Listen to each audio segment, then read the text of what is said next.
அனைவருக்கும் நற்புலரி. 2023 மிகவும் சிறப்பாக அமைவதற்காக எடுக்கப்பட்ட ஒரு புதிய முயற்சி. அது 2024லும் தொடர்கிறது.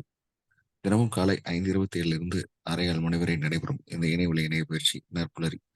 நைன்த் சென்ஸ் ட்ரெயின்ஸ் அண்ட் கன்சல்ட்ஸ் மற்றும் ரோட்டரி கிளப் ஆஃப் நாகப்பட்டினம் இணைந்து நடத்தும் இணையவழி இணைய பயிற்சியில் ஒவ்வொரு மாதம் ஒவ்வொரு தலைப்பு, ஒவ்வொரு நாளும் ஒவ்வொரு பயிற்றுனர். அந்த வகையில் இந்த மாதத்தின் தலைப்பு ரெசல்யூஷன் 2024.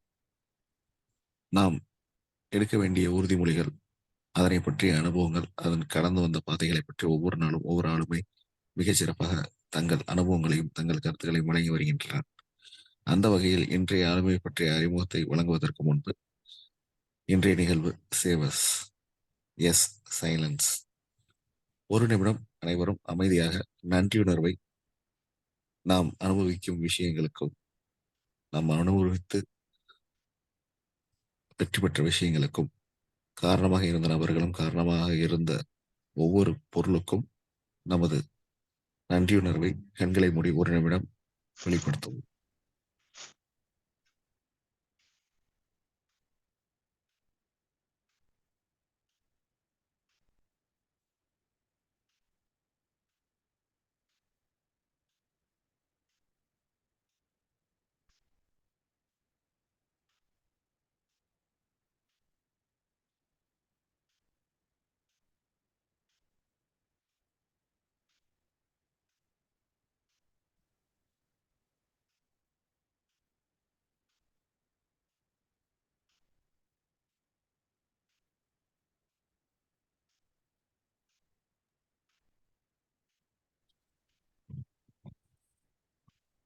நன்றி.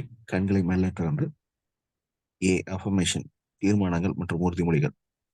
நாம் வெற்றி பெற நினைக்கும் ஒவ்வொரு விஷயத்திற்கும் நாம் வெற்றி அடைந்ததாக நினைத்து மியூட் செய்து சத்தமாக ஒரு நிமிடம் சொல்லுவோம்.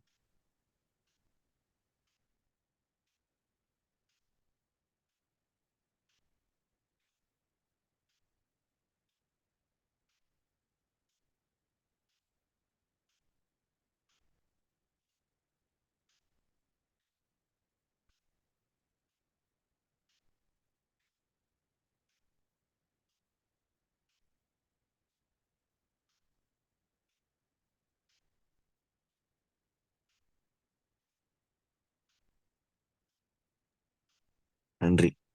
அடுத்தது விஷுவலைசேஷன். ஒரு நிமிடம் நாம் அடைய வேண்டிய விஷயங்களை அடைந்ததாக நினைத்து காட்சிப்படுத்தி பார்க்கவும்.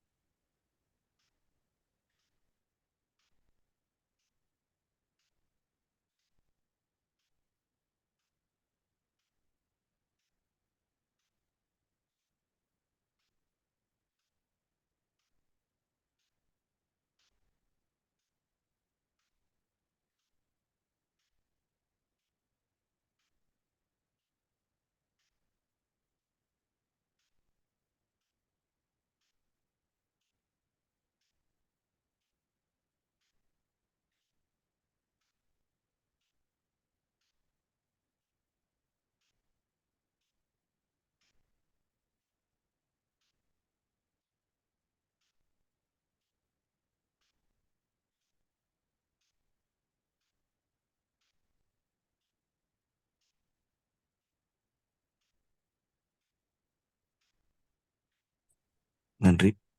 அடுத்ததாக எக்ஸசைஸ். ஒரு நிமிடம் சுவாச பயிற்சி செய்யவும்.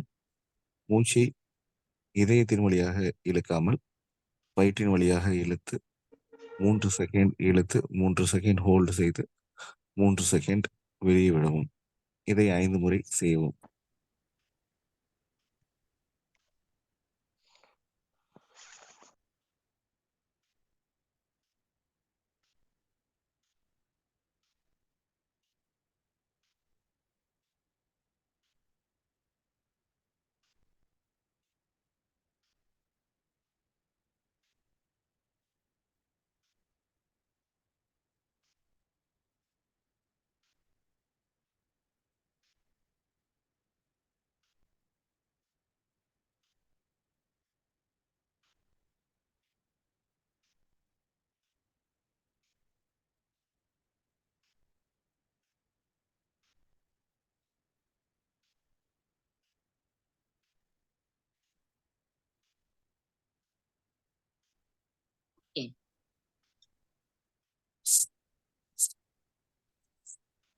நன்றி.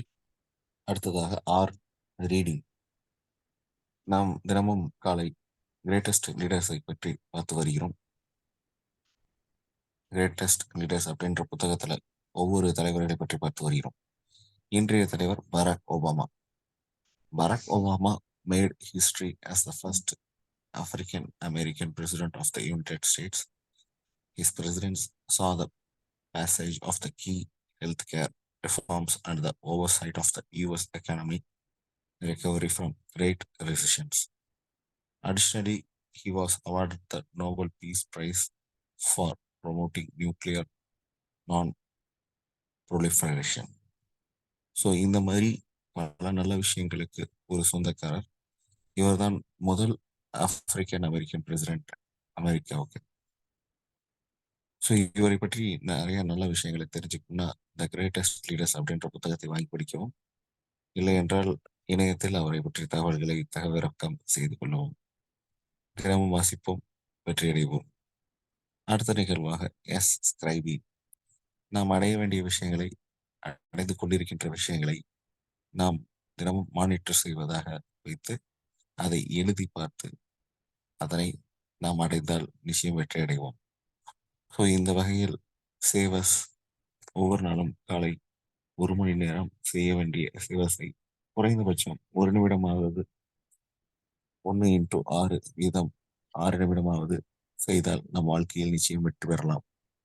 அந்த வகையில் நற்புலரியில் சேவஸ் உங்கள் அனைவருக்கும் வெற்றியை வழிகாட்டும் என நம்பி அடுத்த நிகழ்வாக இன்றைய நிகழ்வின் ஆளுமையை பற்றிய அறிமுகத்தை வழங்க லட்சுமி நாராயண் சார் அவர்களை அன்போடு அழைக்கிறேன். மிக்க நன்றி. இனிய நற்புலரி வணக்கங்கள் நண்பர்களே. அதிகாலை பொழுதில் ஆற்றல் மிகு சக்தி அதிகாலை பொழுதிலே துவங்குகிறது என்பதை உணர்ந்து அதிகாலை பொழுதில் விழித்தெழுந்து இங்கு குழுமி இருக்கும் நல்லுள்ளங்களை இனிதே வரவேற்றுக் கொள்கின்றேன். அதிகாலை பொழுது அற்புத பொழுது, அதை ஆக்கப்பூர்வமான பொழுதாக மாற்றுவதற்கான அடித்தளத்தை உருவாக்கும் நேரம் இது. இதுதான் நற்புலரி நேரம். நற்புலரி தளத்தின் பயிற்சிக்கு வருகை புரிந்திருக்கின்ற ஆளுமை குறித்த அறிமுக நேரம். தோன்றின் புகழோடு தோன்றுக, அத்தினின் தோன்றினும் தோன்றாமல் நின்று என்ற வள்ளுவர் வாக்கிற்கேற்ப எல்லோரும் பிறக்கிறார்கள், வளர்க்கிறார்கள், வாழ்கிறார்கள், மறைகிறார்கள் என்கின்ற நிலையை தாண்டி நாம் ஏன் பிறந்தோம், எதற்காக பிறந்தோம், இந்த உலகத்தில் என்ன சாதிக்கப் போகின்றோம் என்ற நல்லதொரு எண்ணத்திற்கு ஏற்ப தன்னை தன்னை தனது செயல்களாலேயே செதுக்கி கொண்டு வாழ்பவர்கள் இந்த உலகில் மிக சிலரே. அந்த வகையில் இன்று நாம் காண இருக்கும் ஆளுமை அப்படிப்பட்ட ஒரு நபராக எனக்கு மனதிற்கு தோன்றுகிறார். பிறந்தது முதல் கல்வி, கலை இது போன்ற விஷயங்களில் மிகுந்த ஆர்வம் உடையவராக இருந்திருக்கின்றார். தொழில் ரீதியாக சட்டக்கல்லூரி சட்டம் பயின்ற ஒரு வழக்கறிஞராக இன்று தொழில் புரிந்து கொண்டிருந்தாலும் கூட தனக்கே உரிய ஆர்வத்தின் காரணமாக அவர் படித்து பட்டம் பெற்ற வகையில் கிட்டத்தட்ட ஒரு 12-15 பட்டங்களை பெற்றிருக்கின்றார். விருதுகள் என்று சொன்னால் மிக நீண்ட விருது பட்டியலுக்கு சொந்தக்காரராக இருக்கின்றார். ஒரு 120 விருதுகள் பட்டயங்களை வருடாந்திரமாக பெற்று அங்கீகரிக்கப்பட்டிருக்கின்றார் பல மேடைகளில். பாட்டு போட்டியில் பரிசு பெற்றிருக்கின்றார், கட்டுரை போட்டி, பேச்சு போட்டி, இது எல்லாம் பள்ளி காலம் தொட்டு நடைபெற்றிருக்கின்றது. படித்த இடமும் ராமகிருஷ்ணா மேல்நிலைப் பள்ளியில் துவக்க கால கல்வியும், பின்பு செயின்ட் எபாஸ் பள்ளி மயிலாப்பூரில்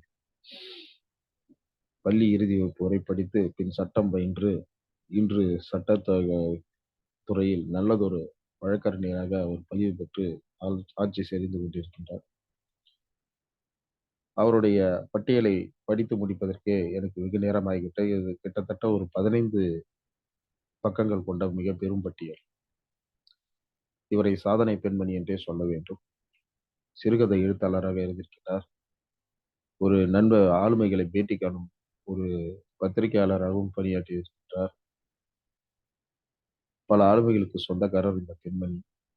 பிரமிப்பை ஊட்டுவதாக இருக்கின்றார். வாழ்ந்தவர் கோடி, மறைந்தவர் கோடி, மக்கள் மனதில் நிற்பவர் யார்?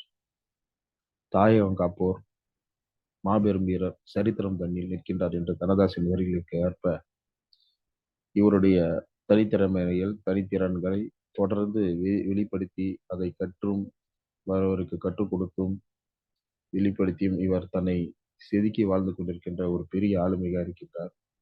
இப்படிப்பட்ட ஆளுமைதான் திருமதி வி உமா சங்கரி அவர்கள்.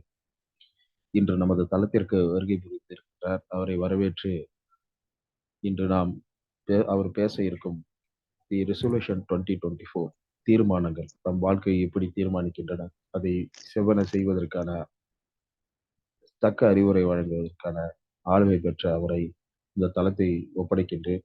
வாருங்கள் அம்மையார் அவர்களே, தங்களுடைய பயிற்சியை, தங்களுடைய கருத்துக்களை எங்கள் அனைவருக்கும் வழங்குங்கள். பார்த்து கேட்டு கண்டு ரசிக்க காத்திருக்கின்றோம். நன்றி, வணக்கம். நன்றி ஐயா.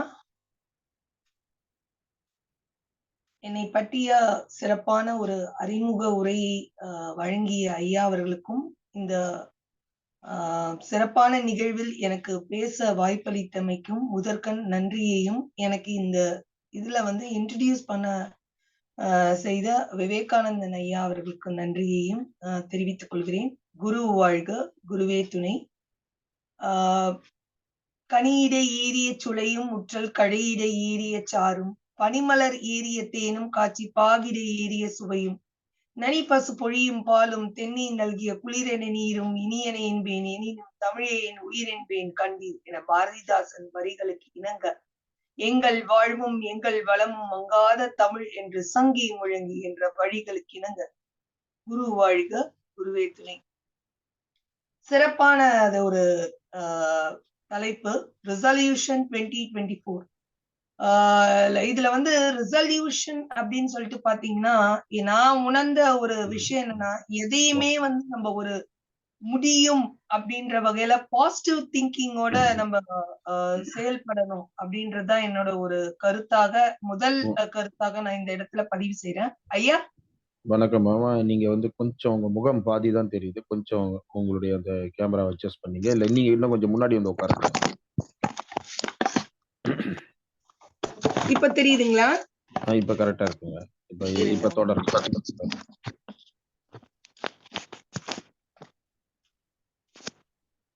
இப்ப கரெக்டா இருக்குங்க. இப்படியே தொடரும். சரியா இருக்கு. சரிங்க.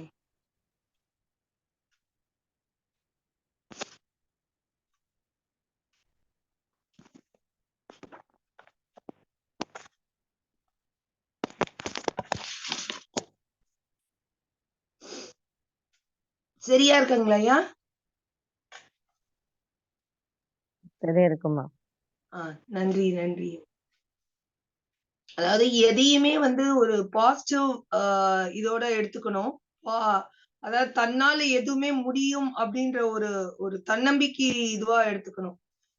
போன வருடத்துல பாத்தீங்கன்னா, சில விஷயங்கள்ல பாத்தீங்கன்னா என்னால முடியுமா அப்படின்ற அந்த ஒரு யோசனை என்றதே இருக்கக்கூடாது என்ற ஒரு விஷயத்தை, எதுவும் என்னால் முடியும், எதையும் என்னால் சாதிக்க முடியும் என்ற வகையில் ஒரு பாசிட்டிவ் திங்கிங்கோட இந்த வருஷத்தை நான் ஆரம்பிச்சிருக்கேன். அதுக்கு தொடக்கமாகவே சிறப்பாக இந்த வருடம் இருக்கு அப்படின்றத நான் இந்த இடத்துல பதிவு செய்ய விரும்புகிறேன். அது மட்டும் இல்லாம நம்மளை யார் அணுகுறாங்களோ அவங்களை ஒரு அன்பாகவும் ஒரு புன்முறுவலுடனும் அவர்களை ஒரு ஊக்குவிக்கக்கூடிய வகையில் செயல்பட வேண்டும். நம்மளுக்கு எந்த விதமான கஷ்டங்கள் இருக்கலாம், பிரச்சனைகள் இருக்கலாம். ஆனா அதெல்லாம் நம்ம கடந்து நம்ம வந்திருக்கோம் அப்படின்ற போது வர்றவங்களையும் நம்மளை தேடி வருபவர்களையும் புன்முறுவலுடன் மிகவும் அன்பாகவும் அவங்களை ஊக்குவிக்கக்கூடிய வகையில் உங்களோட பிரச்சனையா இதோட முடிஞ்சிரும் அப்படின்ற வகையில செயல்படணும் அப்படின்ற ஒரு ரெசல்யூஷனை இந்த 2024ல எடுத்திருக்க. இதுக்கு அடுத்தபடியா பாத்தீங்கன்னா யோகத்தை நம்மளுடைய ஒரு வாழ்க்கையாக நம்ம எடுத்துக்கணும் யோகம் அப்படின்னு சொல்லிட்டு பாத்தீங்கன்னா யோகம் அப்படின்னாலே நம்மளுக்கு எல்லாமே வந்து ஒத்து வரணும் அப்படின்றதுதான். எல்லாம் வந்து உடல், உயிர், மனம் இந்த 3ம் இணைந்து செயல்படுவதுதான் யோகம் அப்படின்னு சொல்லிட்டு நம்ம சொல்லலாம். இந்த 3ம் இணைந்து நம்மளுக்கு எந்த வகையிலும் ஒத்து வந்து பல சாதனைகளை செய்யக்கூடிய வகையில் திகழ வேண்டும் என்பதனையும் ஒரு ரெசல்யூஷனாக நான் இந்த 2024ல எடுத்திருக்கேன். போன வருடத்தில் ஹலோ இல்லம்மா, நீங்க தொடருங்க. நன்றி. 2024ல வந்து யோகத்தை நம்மளுடைய ஒரு யோகமாக எடுத்து செயல்பட வேண்டும் என்ற வகையிலும் எடுத்துக்கொண்டிருக்கேன். அது மட்டும் இல்லாம காலையில் எழுந்தவுடன் நம்ம வந்து பாத்தீங்கன்னா நம்மளுடைய இதுக்கு முன்னாடி கூட நம்மளுடைய நிகழ்ச்சி தொடக்கத்துல கூட பல கருத்துக்களை சொன்னாங்க. நான் வந்து என்ன பண்ணுவேன்னா, காலையில் எழுந்தவுடன் வந்து நம்மளுடைய உடம்புல இருக்கிற எல்லா பாகத்துக்கும் ஒரு பாசிட்டிவ் அப்ரோச்சோட வந்து பாத்தீங்கன்னா, தலையிலிருந்து கால் வரைக்கும் எல்லா பாகத்துக்கும் நன்றாக செயல்படுறதற்காகவும், செயல்பட போறமைக்காகவும் நன்றி சொல்லக்கூடிய ஒரு வகையிலும், என்னை பெற்ற தாய் தந்தையருக்கு நன்றி சொல்லக்கூடிய வகையிலும், குருவுக்கு நன்றி சொல்லக்கூடிய வகையிலும் நாம் செயல்பட வேண்டும். இத வந்து ஒரு ரெசல்யூஷனாக நானு இந்த 2024ல செய்து கொண்டு இருக்கேன். இதனால வந்து பாத்தீங்கன்னா, நம்ம எல்லாருக்கும் வந்து நன்றி அப்படின்றது வந்து ஒரு உணர்வுன்றது வந்து ரொம்ப ஒரு முக்கியமாக நம்ம எடுத்துக்கொள்ளணும். நன்றி உணர்வுடன் நாம் செயல்பட வேண்டும் என்ற வகையிலும், அது நன்றி தெரிவிக்கக்கூடிய வகையிலும் இருக்கும்பொழுது பாத்தீங்கன்னா, நம்மளுக்கு ஒரு மகிழ்ச்சி, ஒரு முக மகிழ்ச்சி ஏற்படும். நம்ம மனதுல வந்து பலவிதமான மகிழ்ச்சி ஏற்படும். நம்ம இன்னைக்கு வந்து ஒரு சுறுசுறுப்பாக நம்ம செயல்படுவோம் என்ற வகையிலும், நம்மளுடைய பாகங்களுக்கு நன்றி சொல்லும்போது, நம்மளுடைய உடம்பில் இருக்கும் பாகங்கள் வந்து ஏதாவது ஒரு பாகம் வந்து நம்மளுக்கு தொந்தரவு குடுத்தாவோ, இது பண்ணவோ அது ஒரு பாசிட்டிவாக அது செயல்படும். என்னைக்குமே வந்து பாத்தீங்கன்னா, ஒரு ஆட்டோ சஜஷன் சொல்லுவாங்க. "நீ நல்லா இருக்க, நல்லா இருக்க, நல்லா இருக்க" அப்படின்னு சொல்லும்போது பாத்தீங்கன்னா, அது வந்து பிரபஞ்சத்துல போய் கலந்து அது நம்ம நல்லா இருக்கக்கூடாத வகையில் இருந்தாலும், அது நன்றாக செயல்பட வேண்டும் என்ற வகையில் செயல்படும் என்ற வகையில சொல்லுவாங்க. அந்த ஆட்டோ சஜஷன் வந்து ரொம்ப ஒரு முக்கியமாக நம்ம இதுல எடுத்துக்கொள்ளலாம். இத ஒரு ரெசல்யூஷனாக எடுத்துக்கொண்டிருக்கேன். அ அது மட்டும் இல்லாம நம்ம எல்லோருமே வந்து பிறந்திருக்கோம். பிறக்கும்போதே பாத்தீங்கன்னா, ஒரு வினைப்பதிவுகளையும், கர்மங்களையும் பல இத வந்து நம்ம சுமந்து கொண்டு தான் வந்திருக்கோம். குறிப்பாக சொல்ல வேண்டும்னா, சஞ்சீத கர்மம், பிராவர்த்த கர்மம், ஆகாமிய கர்மம் என்று சொல்வாங்க. இந்த மூதாதையர்கள் மூலமாக, ஜீன் மூலமாக நம்மளுக்கு பல கர்ம வினைகளையும், வினைப்பதிவுகளையும் நம்ம சுமந்து கொண்டு தான் வந்திருக்கோம். அந்த வினைப்பதிவுகளையும், கர்மங்களையும் போக்கி, நம்ம மெய்ப்பொருளை அடைய வேண்டும் என்ற ஒரு குறிக்கோளையும், ஒரு நோக்கத்தையுமே வந்து நம்ம வாழ்க்கையில நோக்கமாகவும், அதை ஒரு என்றைக்குமே அதை நினைத்துக் கொண்டு ஒரு வாழ்க்கை என்பதனை வாழ வேண்டும் என்று நம்ம எடுத்துக்கொள்ள வேண்டும்.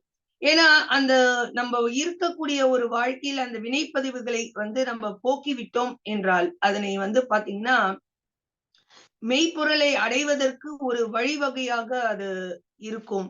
மெய்ப்பொருளை அடைவதே நம்ம ஒரு முக்கியமான ஒரு நோக்கம் ஆக இருக்கும். எவ்வளோ படிப்பு படிச்சிருக்கலாம், போயிருக்கலாம், வந்திருக்கலாம். ஆனா வந்து உண்மையான படிப்பு என்னன்னா, மெய்ப்பொருளை அடைவதற்கான ஒரு படிப்பையும், மெய்ப்பொருளை அடைவதற்கான ஒரு வழிவகையும் நாம் செய்வதே வந்து நம்மளுடைய முக்கியமான ஒரு படிப்பு, முக்கியமான ஒரு குறிக்கோள், முக்கியமான ஒரு லட்சியமாக நம்மளுடைய ஒவ்வொரு நாளும் அதனை நோக்கக்கூடிய ஒரு வழிவகையாக தான் நம்ம ஒரு வாழ்க்கை என்பதனை வாழ வேண்டும். இந்த மெய்ப்பொருளை அடைவதற்கான ஒரு வாழ்க்கையாக பார்க்கும்போது பாத்தீங்கன்னா, அதுக்கு ஒரு கருவியாக இருப்பதுதான் நம்மளுடைய உடல். உடல் வந்து பாத்தீங்கன்னா, உடல்ல வந்து பருவுடல், நுண்ணுடல், காந்த உடல். எல்லாரும் வந்து நம்ம உட்கார்ந்துருக்கோம். உடல் அப்டின்னா நம்ம இருக்கிற வந்து இந்த பிசிக்கல் பாடி அப்படின்னு மட்டும் தான் நினைக்கிறோம். அதுக்கு அப்பாற்பட்டு 2 உடல்கள் வந்து நம்மளுக்குள்ள இருக்கு. ஒண்ணு வந்து நுண்ணுடல், இன்னொன்னு வந்து காந்த உடல். நம்ம உடம்பே வந்து ஒரு காந்தமாக தான் இருக்கிறது.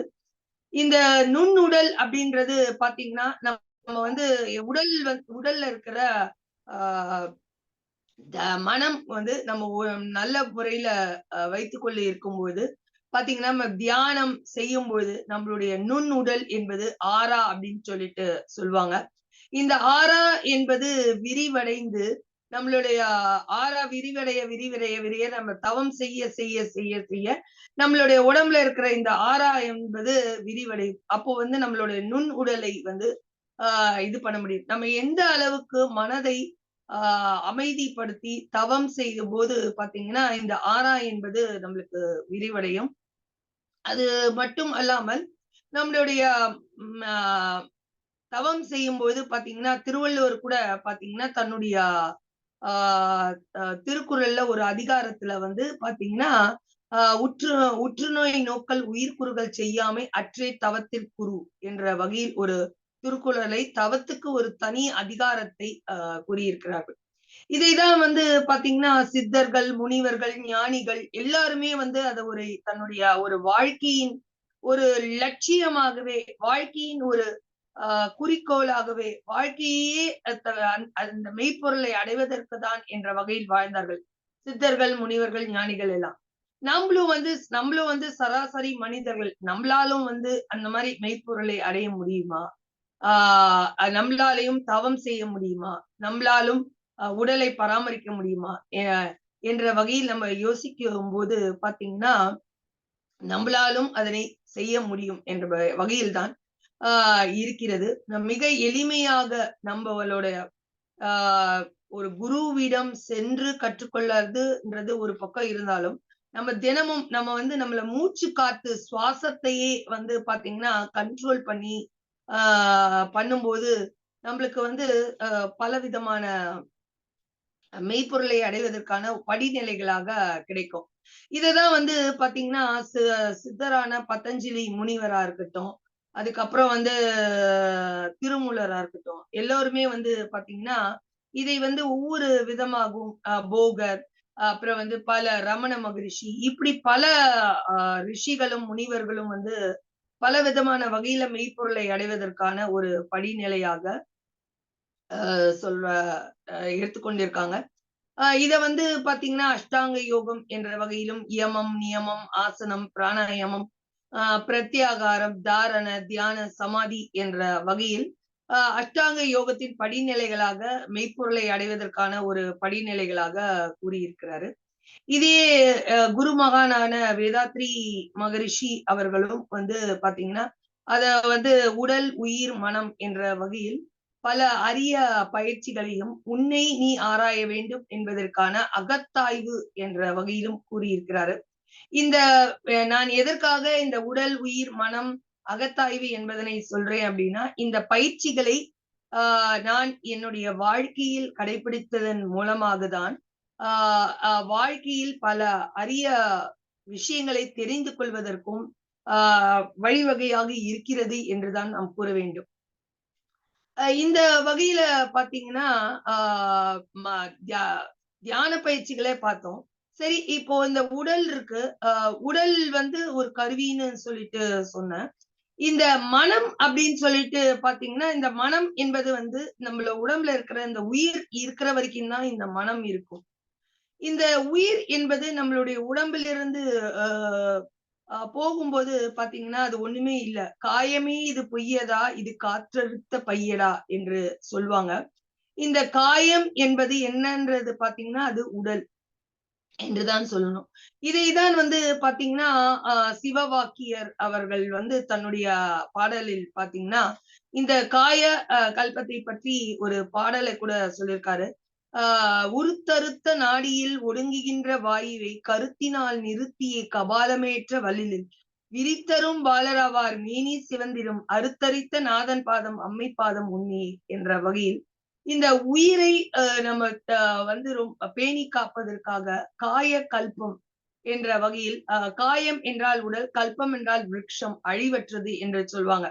இந்த உடலை அழிய விடாமல் பேணி காப்பதற்கு உண்டான ஒரு பயிற்சியாக தான் இந்த காயகல்ப பயிற்சி என்று சொல்லலாம்.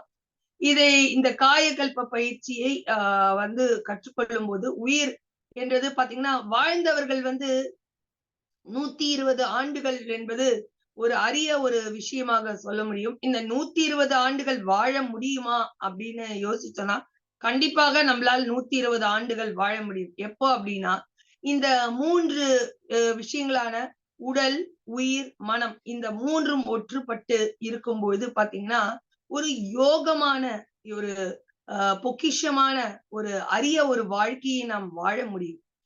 இந்த அரிய வாழ்க்கை வாழும்போது நம்மளுக்கு வந்து பாத்தீங்கன்னா வலி வராது, நோய் வராது, மரணம் வராது. மரணமில்லா ஒரு பெரு வாழ்வையும் நம்ம இந்த கலியுகத்தில் வாழ முடியுமா அப்படின்னா அதுக்கு வந்து இந்த உடல், உயிர், மனம் இந்த 3 பயிற்சிகளை வந்து திறம்பட நாம் செய்ய வேண்டும். அதுக்கு மட்டும் அல்லாம பாத்தீங்கன்னா இப்போ நான் வந்து முதல்லயே உங்களுக்கு சொன்ன பாசிட்டிவ் திங்கிங் அது வந்து பாத்தீங்கன்னா எண்ணம் அதாவது எண்ணம், சொல், செயல் இந்த 3லயுமே வந்து நம்ம ஒரு பாசிட்டிவ் ஆட்டிடியூடோட செய்யணும். நம்மளுக்கு ஏதாவது ஒரு எண்ணம் வருதுன்னா ஏன் வருது அப்படின்னு சொல்லிட்டு நம்மள ஆராய்ச்சி செய்ய வேண்டும். ஏதாவது ஒரு செயல் செய்தோம்னா இதை செய்யணுமா வேண்டாமா, இதை செஞ்சா நம்மளுக்கு என்ன பலன், இதை செஞ்சா மத்தவங்களுக்கு ஏதாவது பாதிப்பு வருமா, நம்மளுக்கு நன்மை விளைவிக்கிறதை விட மற்றவர்களுக்கு இதனால் பாதிப்பு வரக்கூடாது என்ற வகையில் செயல்களை செய்ய வேண்டும். ஒரு வார்த்தை சொன்னானா அதை வந்து மத்தவங்களுக்கு பாதிப்பு வராத கூடிய வகையில், மத்தவங்களுக்கு ஊக்குவிக்கக்கூடிய வகையில், மத்தவங்களை வந்து என்கரேஜ் பண்ணக்கூடிய வகையில், மத்தவங்களுக்கு அது நன்மை விளைவிக்கக்கூடிய வகையில சொற்களை செய்ய வேண்டும். இந்த வகையில் எண்ணம், சொல், செயல் இந்த 3லயுமே வந்து பாசிட்டிவ் திங்கிங், பாசிட்டிவ் ஆட்டிடியூட். ஏன்னா நம்ம என்ன நினைக்கிறோமோ அதுவாக மாறுவோம் அப்படின்ற வகையிலும் நம்ம நினைக்கிற விஷயங்கள் எல்லாம் வந்து பாத்தீங்கன்னா பிரபஞ்சத்துல போய் வந்து அது கலந்து அலை தத்துவத்தின் மூலமாக பிரபஞ்சத்தில் போய் கலந்து மீண்டும் மோதி பிரதிபலித்து ஊடுருவி மீண்டும் நம்மளை வந்து சேரும் என்ற வகையில வந்து நம்ம சொல்லலாம். இந்த வகையில வந்து நம்ம உடலுக்கான உடல் பயிற்சிகளையும், மனதிற்கான தியானம் முதலிய பயிற்சிகளையும், அதே போல உயிருக்கான காயகல்ப பயிற்சிகளையும், அகத்தாய்வு நம்மளுக்கு ஏன் இந்த எண்ணம் வருது, இந்த எண்ணம் வர அப்படின்ற வகையிலே நம்மளே வந்து அகத்தாய்வு செய்ய வேண்டும். இந்த சப்போஸ் நம்மளுக்கு வந்து ஏதாவது வந்து இதுவா நெகட்டிவான எண்ணம் வருது அப்படின்னா அது இனி எழவே கூடாது, இனி வரக்கூடாது என்ற வகையிலும் ஒரு ஆட்டோ சஜஷன் ஒரு சங்கல்பம் எடுத்துக்கொள்ள வேண்டும். இந்த சங்கல்பம் அப்படின்னு சொல்லிட்டு பாத்தீங்கன்னா வந்து ஒரு வரிகளாக வேதாத்ரி மகரிஷி அவர்கள் சொல்லியிருக்காரு. என்ன அப்படின்னா உடல் நலம், நீல ஆயுள், நிறை செல்வம், உயர் புகழ், மெய்ஞானம் பெற்று ஓங்கி ஓங்கி ஓங்கி ஓங்கி வாழ எல்லாம் வல்ல இறையருளும் குருவருளும் துணை புரியட்டும் என்ற வரி இந்த இதுல வந்து பாத்தீங்கன்னா உடல் நலம், நீல ஆயுள், நிறை செல்வம், உயர் புகழ், மெய்ஞானம் இந்த இதுக்குள்ளேயே வந்து எல்லாமே அடங்கிருது. இந்த மாதிரி ஒரு சங்கல்பம் வந்து நம்ம எல்லோரும் வந்து செய்ய வேண்டும். நான் அதை வந்து என்னோட வாழ்க்கையில எந்த நேரத்திலும் வந்து அந்த ரெசல்யூஷனை வந்து கடைபிடித்து கொண்டு தினமும் செய்து கொண்டுதான் இருக்கேன். இதுக்கு அடுத்தபடியாக பாத்தீங்கன்னா நம்ம வீட்டை விட்டு செல்றோம். பல விதமான நம்ம வந்து நம்மளுக்கு பாசிட்டிவ் அப்ரோச்சோட இருக்கலாம், பாசிட்டிவ் திங்கிங்கோட இருக்கலாம். ஆனா வந்து நம்மளுக்கு வந்து எந்த தீய சக்திகளாலும் எந்த விதமான பாதிப்பும் ஏற்படக்கூடாது என்பதற்காக ஒரு அருட்காப்பு நம்ம வீட்டை விட்டு செல்லும் நம்மளை காத்துக்கொள்ள வேண்டும் என்ற வகையிலும் இறைவனிடமும் குரு மகானிடமும் ஒரு அருட்காப்பு என்பதை போட்டுக்கொண்டு விட்டுதான் நம்ம வீட்டை விட்டு செல்ல வேண்டும். இந்த அருட்காப்பு போட்டுக்கொண்டு நம்ம செல்லும் போது நம்மளுக்கு எந்த விதமான தீய சக்திகளாலும் எந்த விதமான இதாலும் பாதிப்பு ஏற்படாது என்ற வகையில நம்ம எடுத்துக்கொள்ளலாம். இதையும் வந்து என் வாழ்க்கையின் ஒரு ரெசல்யூஷனாகவும் இந்த வருடத்தில் நான் எடுத்துக்கொண்டிருக்க போன வருடத்தில் அதை கடைபிடித்ததன் காலமாக பலவிதமான விஷயங்கள் நடந்தது. குறிப்பா வந்து சொல்லணும்னா நான் காசிக்கு போக முடியுமா நம்மளால, அது காசிக்கு போக வேண்டும் போக வேண்டும் போக வேண்டும் என்ற ஒரு ரெசல்யூஷன் எடுத்திருந்தேன். அந்த ஒரு ஆட்டோ சஜஷன் வந்து நான் போட்டிருந்தேன். ஆனா அதுக்கு ஏத்த மாரி எனக்கு குரு அருளாலும், திருவருளாலும் போன வருடம் காசிக்கு செல்வதற்கான ஒரு வாய்ப்பு அரசாங்கத்தின் மூலமாகவே கிடைத்தது. எ என்னைக்கு நம்ம வந்து நினைச்சு செயல்படும்போது ஆட்டோ சஜஷன்ஸ் ஆ போடும்போது, நம்ம அது வந்து கண்டிப்பாக அது நடக்கும். என் வாழ்க்கையில் மட்டுமல்லாமல் பார்த்தீங்கன்னா, நெறைய பெரிய மனிதர்கள் வாழ்க்கையிலும் இந்த மாரி ஒரு எண்ணங்கள் செய்யும்போது, அவங்களுக்கு அது நடந்திருக்கு, நடக்கும் என்ற வகையிலும் இருக்கு. இந்த இந்த ரெசல்யூஷன் 2024ல வந்து தொடக்கத்திலேயே வந்து எனக்கு ஒரு பேசுவதற்கு வாய்ப்பு குடுத்திருக்கீங்க. இந்த 2024 இன்னும் 11 மாதங்கள் இருக்கிறது. இன்னும் 11 மாதங்கள் வந்து இன்னும் ஒரு பல சிறப்பான மாதங்களாக, பல சிறப்பான சாதனைகளை செய்யக்கூடிய ஒரு மாதமாக, பல சிறப்பான செயல்கள் எல்லோரும் முடியும் கூடிய வகையில் அமையும். அ அதுக்கு கடவுளும், குரு அருளும் கண்டிப்பாக துணை புரிவாங்க. ஆ எனக்கு இது மட்டும் இல்லாம என்னோட இன்னொரு ஒரு ரெசல்யூஷன் என்ன அப்டின்னா, நான் வந்து அரசாங்கத்தில் வந்து ஒரு பதவி என்பது எனக்கு கிடைக்க வேண்டும் என்பதற்காக ஒரு வழிவகை செய்யக்கூடிய வகையில் ஒரு ரெசல்யூஷன் எடுத்துக்கொண்டு, அதற்கான ஒரு முயற்சிகளை செய்து கொண்டிருக்கேன். அந்த முயற்சியின் காரணமாக எனக்கு ஒரு சில விஷயங்கள் வந்து தெரிந்து கொண்டு இருக்கிறது. குரு அருள் மூலமாவும், அ இறையருள் மூலமாகவும் அதுவும் நடைபெறும் என்ற வகையிலும், ஆ ஒரு பாசிட்டிவ் திங்கிங்கோட நான் செயல்பட்டுக் கொண்டிருக்கேன். எனவே வந்து எல்லோருமே வந்து ஒரு அகத்தாய்வு என்பதனை வாழ்க்கையில் கடைபிடிக்க வேண்டும். தன்னை ஆங்கிலத்தில் கூறுவார்கள் இதனை இன்ட்ராஸ்பெக்ஷன் சொல்லிட்டு, தனக்குள்ளேயே ஆராய்ந்து, ஆராய்ந்து செல்லும்போது, உனக்குள் இருக்கும் அ கடவுளை நீ உணரலாம். கட பிளஸ் உள் என்று சொல்வாங்க. எல்லோரும் கோவிலுக்கு செல்வது என்பது ஒரு பக்கம் இருந்தாலும், உனக்குள் இருக்கும் கடவுளை நீ உணரலாம் என்ற வகையிலும் சொல்லலாம். இதுல பார்த்தீங்கன்னா, இதையே வந்து திருமூலர் திருமந்திரத்துல கூட ஒரு வரிகள் இருக்கு.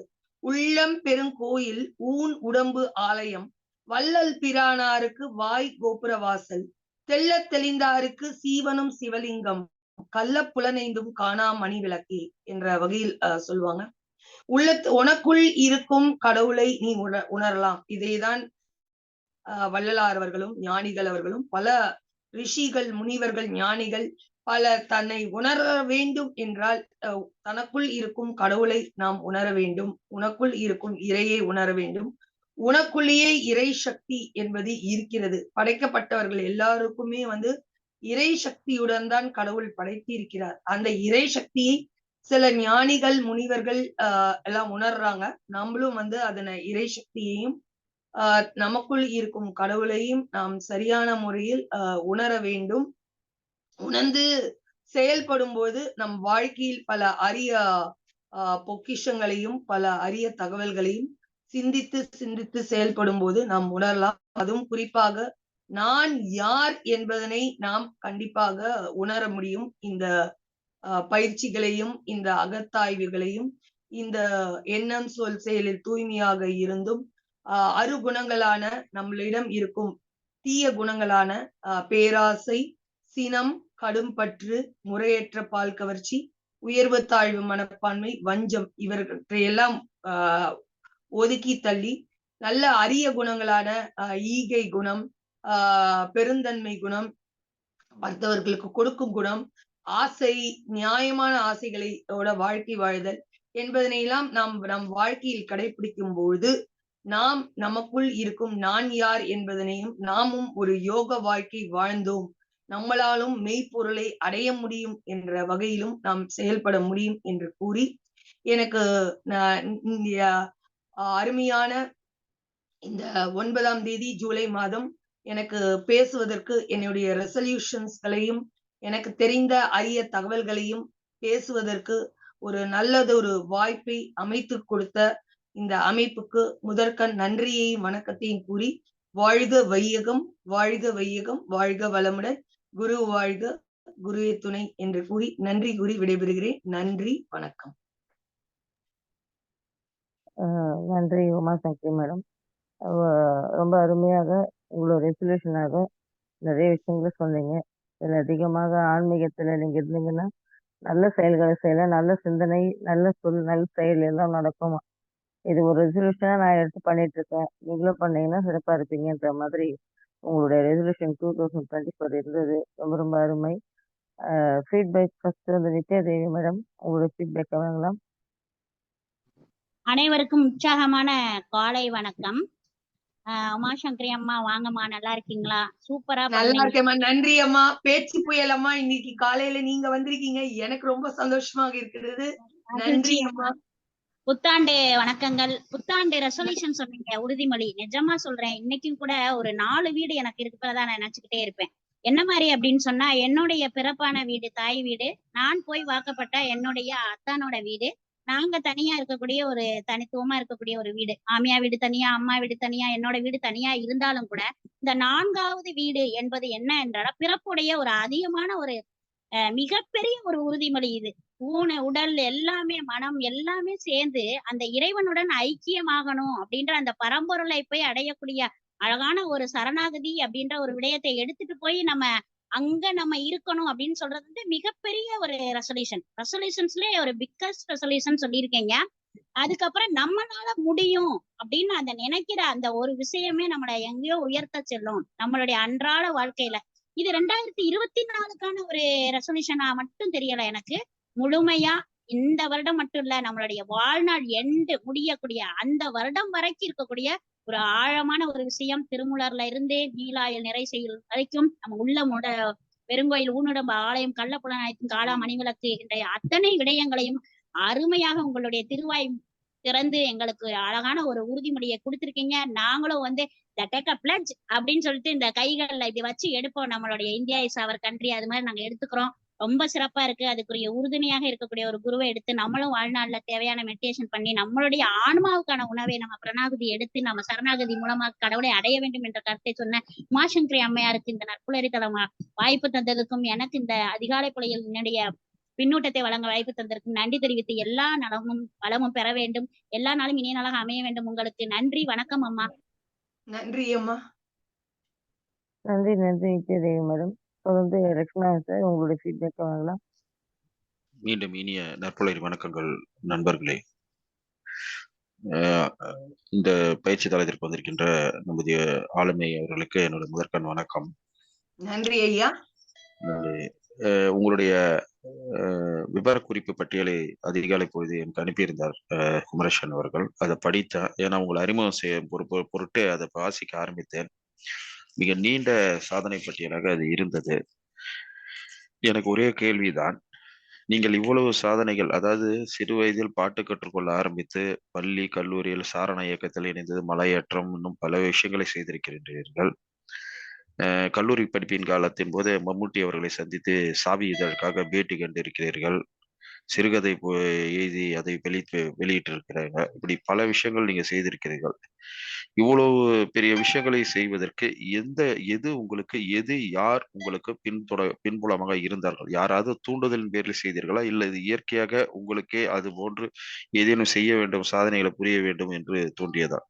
ஏன்னா நான் நிறைய குழந்தைகளை இங்க பார்க்கும்போது பாட்டு போட்டி அது இதுன்னு பார்க்கும்போது அப்பா அம்மாவுடைய வற்புறுத்தல் காரணமாக அவங்க வந்து செய்ய வந்திருப்பாங்க அந்த சாதனையை. ஆனா நீங்கள் எதற்காக, ஏன் இந்த சாதனைகளை நிகழ்த்தினீர்கள் என்ற ஒரு விஷயத்தை தெரிந்து வேண்டும். நீங்களாகவே இது தோன்றியதா அல்லது யாரால் தூண்டப்பட்டு செய்தீர்களா? இதுதான் என்னுடைய கேள்வி. இதை சொன்னீர்கள் என்றால் அடுத்து நம்ம பின்னூட்டத்தை சொல்லிவிடலாம். நன்றி ஐயா. அதாவது எங்க அப்பா வந்து தூண்டுதல் தான் நான் சொல்வேன். எங்க அப்பா வந்து ஒரு பெண்ணா இருக்க உன்னால முடியாது அப்படின்றது கூடாது. நீ எதையாவது சாதிக்கணும், ஏதாவது செய்யணும், உன்னால முடியும் அப்படின்ற வகையில எங்க அப்பாவோட தூண்டுதல் காரணமாக தான் நான் இதெல்லாம் வந்து செஞ்சேன். ஏன்னா எங்க அப்பா வந்து எதையாவது சாதிக்கணும், ஏதாவது இது பண்ணணும் அப்படின்ற வகையில அவரோட இன்ஜினியரிங் இதுல அவரு செஞ்சிருக்காரு. அது மட்டும் இல்லாம எங்க அப்பா வந்து இது எழுதுவார். சிறுகதை எழுதுவார், பாட்டு எழுதுவார். அப்புறம் வந்து ஏதாவது நிகழ்ச்சிக்கு போயிட்டு வந்தா அதுக்குரிய ஒப்பீனியன் எழுதுவார். அந்த மாதிரி எங்க அப்பா எழுதுவாரு. எங்க அம்மாவும் வந்து பாடல்கள் மட்டும் எழுதுறதோட எழுதுவாங்க. எங்க அப்பாவோட தூண்டுதல் தான் முக்கியமான காரணம்ன்றத நான் இந்த இடத்துல பதிவு செய்றேன்.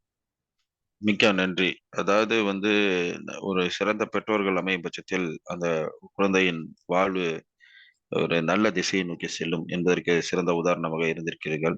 உங்களுடைய சாதனை பட்டியல்களாகட்டும், குருதி கொடை பலமுறை வழங்கி பல உயிர்களை காப்பாற்றி இருக்கிறீர்கள் என்ற விதத்திலும் சரி, மிகப்பெரிய அரும்பெரும் செயல்களை மிகவும் அமைதியாக செய்து முடித்திருக்கிறீர்கள் என்று நான் நினைக்கின்றேன். உங்களை எப்படி பாராட்டுவது என்று தெரியவில்லை. ஐயோ, இந்த அதிகாலை பாராட்டுதலே வேண்டாம். என்னை குருமகான் என்னுடைய கடவுள் வந்து படைச்சிருக்காரு. நம்மளால நான் செய்யல. அவரு வந்து இயக்குறார். அவர் இயக்குறாரு, நம்ம செயல்படுறோம். அவ்வளவுதாங்க ஐயா. பரவாயில்ல. உங்களுடைய உங்களுடைய பணிவன்பு உங்களை இன்னும் பல சிகரங்களுக்கு கொண்டு செல்லும் என்று நினைக்கிறேன். உங்களுடைய சட்டத்துறை உங்களுடைய செயல்பாட்டின் காரணமாக நீங்கள் வழக்குரைஞர் என்ற நிலையை தாண்டி, சீனியர் வழக்குரைஞர் என்ற நிலையை தாண்டி கிட்டத்தட்ட 30 ஆண்டுகளுக்கு மேலாக வழக்குரைஞர் துறையை கடந்து வந்திருக்கிறீர்கள். அதிவிரைவில் உங்களுடைய என்னுடைய எண்ணம் அனைத்தும் ஒருங்கிணை இது எண்ணம் போல் தோன்றுவதாக இருந்தால் அதிவிரைவில் நீங்கள் ஏதேனும் ஒரு நீதிமன்றத்தில் நீதிபதியாக ஆசனத்தில் அமர்வீர்கள் என்று நான் நம்புகின்றேன். நன்றி. இதுதான் நன்றி ஐயா. இதுதான் இந்த 2024 நீங்க மனசுக்குள்ள வச்சிருக்கிற ரெசல்யூஷனுக்கு நானும் சொல்றது இதுதான். உங்களுடைய சட்டத்துறை அனுபவமும் உங்களுடைய நல்ல எண்ணங்களும் நல்ல பாசிட்டிவ் வைப்ரேஷன் என்று சொன்னீர்கள். அவை அனைத்தும் வருங்காலத்தில் நிறைய பேருக்கு நல்லதொரு தீர்ப்புகளை இந்த சட்டத்துறையில் வழங்கும் என்ற நம்பிக்கை எனக்கு இருக்கின்றது. நல்லதொரு ரெசல்யூஷன் தீர்மானங்களை பட்டியலிட்டு அதை ஆன்மீகத்துடன் கலந்து ஆன்மா நம்ம உள்ளுணர்வு மற்றும் செயல்பாடுகள், பயிற்சிகள் வாயிலாக எப்படி வெளிக்கொண்டு வரலாம் என்று மிக அருமையாக எடுத்துரைத்த உங்களுக்கு நன்றியும் பாராட்டும் தெரிவித்து நன்றி கூறி விடைபெறுகிறேன். நன்றி, வணக்கம். நன்றி ஐயா. நன்றி, நன்றி. தாமதம் சார், உங்களோட ஃபீட்பேக் வாங்கலாம். நட்புலருக்கு காலை வணக்கம். வணக்கம். வணக்கம் ஐயா. வணக்கம்மா. உங்களுக்கு என்னுடைய வாழ்த்துக்கள். அரசாங்கத்தினுடைய வேலை உங்களுக்கு கிடைக்க வேண்டும் என்று நான் ஆண்டவனை பிரார்த்தித்துக் கொள்கிறேன். வெகு விரைவில் ஐயா லட்சுமி நாராயணன் சார் சொன்னது போல உங்களுக்கு உயர்ந்த பதவி, அட்வொகேட், அடுத்தது ப்ராசிக்யூட்டர், அடுத்தது நீங்கள் விரும்பிய அந்த உயர் பதவி கிடைக்க வேண்டும் என்று நட்புலரியின் மூலமாக அனைவரையும் இந்த ஒரு பிரார்த்தனை செய்து உங்களுக்கு அது கிடைக்க வேண்டும் என்று நானும் பிரார்த்திக்கின்றேன். உயிரிருக்கும் வரை ஆன்மா இருக்கும் வரை நாம் எல்லாவற்றிலும் நாம் முன்னேற வேண்டும் என்ற ஒரு எண்ணம் இருக்கும். ஆன்மீகத்தையும் நீங்கள் இன்று இவ்வளவு கருத்துக்களை கூறும்போது ஆன்மீகத்தையும் நீங்கள் விடவில்லை, அதையும் நீங்கள் மிக சிறப்பாக கூறியிருக்கின்றீர்கள். ஆண்டவன் உங்களுக்கு உதவி செய்வான். நாங்களும் உங்களுக்கு உயர் பதவி கிடைக்க வேண்டும் என்று பிரார்த்தனை செய்கின்றோம். நன்றி, வணக்கம் மேடம். நன்றி ஐயா. நன்றி தாமதம் சார். விவேகானந்தன் சார், உங்களோட ஃபீட்பேக் வாங்கலாம். அனைவருக்கும் உற்சாகமான அற்புதரி வணக்கங்கள். நான் ஒரு பயணத்தின் கூட தான் பேசிட்டு இருக்கிறேன். உமாசங்கரி மேடமோட அவங்களோட உரை ரொம்ப சிறப்பா இருந்தது. குறிப்பா வந்து மனம், சொல், செயல் எல்லாமே ஒரே நேர்கோட்டில் தான் நம்ம வாழ்க்கையில எந்த உயரத்துக்கும் அடைய முடியும் அப்படின்றதுக்கு ஆளும் எடுத்துக்காட்டு என்னன்னா உமாசங்கரி தான். ஏன்னா வந்து அவங்க ப்ரொஃபைல் வந்து நைட்டு தான் அவங்க அனுப்பிச்சிருந்தாங்க. பார்த்துட்டு இவ்வளவு பெரிய ஒரு ஆளுமை நம்ம கூடவே இருந்திருக்காங்க. ஆனா எதையுமே வெளிப்படுத்திக்காம ரொம்ப ஒரு பண்போட, அதாவது அவங்கள்ட்ட ரொம்ப பிடிச்ச விஷயம் இந்த அவங்களோட பண்பு தான், எல்லாம் பழகுற விதம் அப்படின்றது ரொம்ப ரொம்ப சிறப்பா இருக்கும். அது வந்து ரொம்ப எனக்கு ரொம்ப பிடிச்ச விஷயம். அடுத்து வந்து சொல்லணும் அப்படின்னா வந்து அந்த அவங்க லாயர் ஆன நாளே வந்து அவங்க ஆர்கியூமெண்ட் பண்ணியிருக்காங்க அப்படின்றதுல ஆரம்பிச்சு அவங்களுடைய அந்த பிறப்பு, பள்ளிக்காலம், அப்புறமா வந்து சட்டம், சமூகம், அதுக்கடுத்து வந்து தமிழ், மூணுமே வந்து ஒரே நேர்கோட்டில் எல்லா தன்னால முடிந்த எந்த அளவுக்கு தன்னால முடியுமோ அந்த அளவுக்கு சமுதாயத்துக்கு தன்னை அர்ப்பணிச்ச விஷயமா இருக்கட்டும், தமிழுக்கு அர்ப்பணிச்ச விஷயமா இருக்கட்டும், சட்டத்துறைக்கு அர்ப்பணிச்ச விஷயமா இருக்கட்டும், எல்லாமே ரொம்ப சிறப்பா இருந்துச்சு. இன்னைக்கு குறிப்பா வந்து அவங்களுடைய துறையில பார்த்தோம் அப்படின்னா வந்து லைஃபோட அல்டிமேட் கோல்னு ஒன்று இருக்கும்ல, அதை நோக்கி தான் அவங்க போறாங்க அப்படின்றப்ப இன்னும் சிறப்பா இருந்தது. அந்த ரெசல்யூஷன் எடுக்கிறப்ப வந்து ரொம்ப எல்லாருக்குமே சொல்லுவாங்க 120 வருஷம் நம்மளுடைய மனிதனோட ஆயுட்காலம் அப்படின்றத அவங்க சொன்னாங்க. உண்மையுமே நிறைய புத்தகத்துல சொல்றது அதுதான். 120ன்றது அந்த ரொம்ப ஒரு அதுதான் உண்மையான ஒரு மனிதனோட ஆயுட்காலம். அந்த ஆயுட்காலத்துல வந்து நம்ம எப்படி இருக்கணும் அப்படின்றத அந்த வேதாத்திரி மகரிஷியோட அந்த நம்மளுடைய காயக்கல்ப பயிற்சியா இருக்கட்டும், பத்தாய்வு பயிற்சியா இருக்கட்டும், எல்லாமே அந்த இதெல்லாம் சொல்றதுதான். ரொம்ப சிறப்பா இருந்துச்சு மேடம். கண்டிப்பா உங்களுடைய வாழ்க்கையில நீங்க என்னெல்லாம் நினைக்கிறீங்களோ அதை கண்டிப்பா நீங்க அடையிறதுக்கு என்னுடைய வாழ்த்துக்கள்.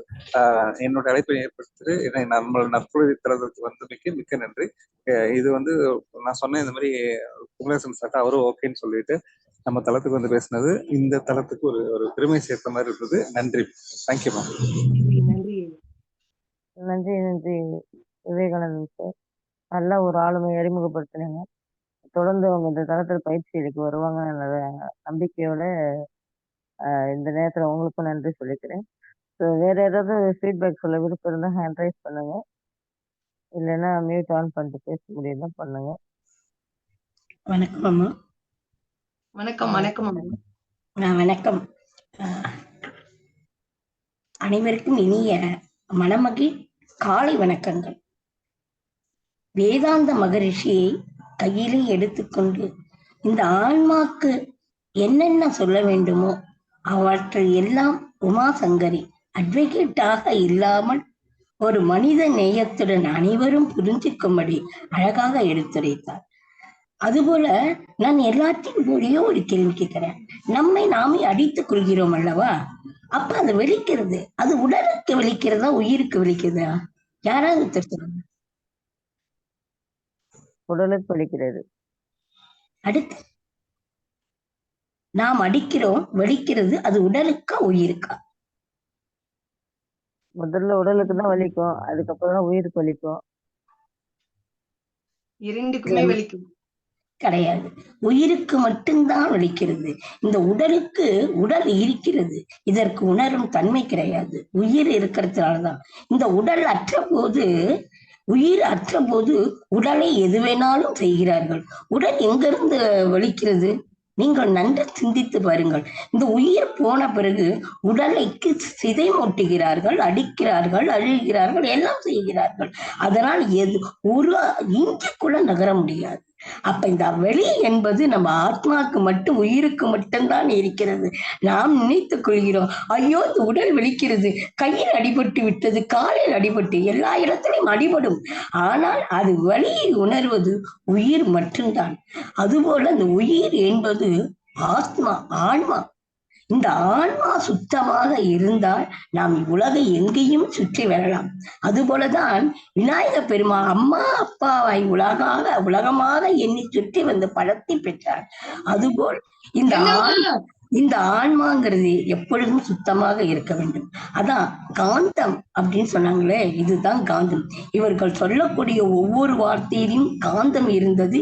இந்த காலை பொழுதில் அந்த வார்த்தை என்ற காந்தத்தால் நம்மை அழகாக அழைத்து சென்ற உமாசங்கரி அவர்களுக்கும், எண்ணிய எண்ணமெல்லாம் அனைவரும் யார் எதை எண்ணுகிறார்களோ எண்ணம் போல் வாழ்க்கை, அதுபோல அவர்களும் எண்ணிய எண்ணம் மென்மேலும் அவர் என்ன எண்ணுகிறார்களோ மேல் பதவிக்கு சென்று அவர்கள் நல்ல முறையாக இருக்க வேண்டும் என்றும், மற்ற இந்த காலை பொழுதில் இதை கேட்டுக்கொண்டே இருந்த அனைவருக்கும், வேதாந்த மகரிஷியாக இருந்தாலும் மெய்ப்பொருளை விளக்கி காட்டி அவரவர் கடவுள் அவரவர் எண்ணங்கள் ஏற்றாற்போல் அவரவர்கள் எல்லா வளங்களையும் பெற்று நலங்களையும் பெற்று வாழ்வேன். அழகாக 2024 தீர்மானம் இதுதான். நாம் நினைத்ததை நடக்க வேண்டும், அதுபோல் மெய்ப்பொருளாக விளங்க வேண்டும். அழகாக கூறிய உமாசங்கரி அம்மா அவர்களுக்கும், இதில் என்னையும் இணைய வைத்து எனது செவியினை தாய்த்து கேட்க வைத்த இந்த நற்புலரி குழுமத்திற்கும் நன்றியை தெரிவித்துக் கொண்டு விடைபெறுகிறேன். நன்றி, வணக்கம். நன்றி. வாழ்க வளமுடன். நன்றி. உணர்வு பூர்வமான ஒரு விஷயத்தை கூறிய அம்மா அவர்களுக்கு மிக்க நன்றி. நன்றிமா. நன்றி நன்றி தங்கம் பயணம் அவர்களே. நல்ல ஒரு விஷயத்தை எங்களுக்கு சொன்னீங்க. வலிக்கிறது உடல் இல்லை, உயிர் தான் அப்படின்னு சொல்லிட்டு உண்மைதான் என்பதை நானும் இப்போ உணரக்கூடிய அளவுக்கு தான் உங்களுடைய கருத்து இருந்தது. ரொம்ப அருமை. வேற ஏதாவது ஃபீட்பேக் சொல்ல விருப்பம் இருக்கா?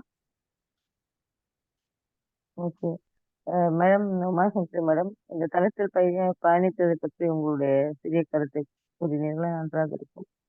அதாவது இந்த தளத்துல பாத்தீங்கன்னா காலையில ஒரு சிஸ்டமேட்டிக்கா எடுத்துட்டு வர்றாங்க. ரொம்ப அருமையாக இருக்கிறது.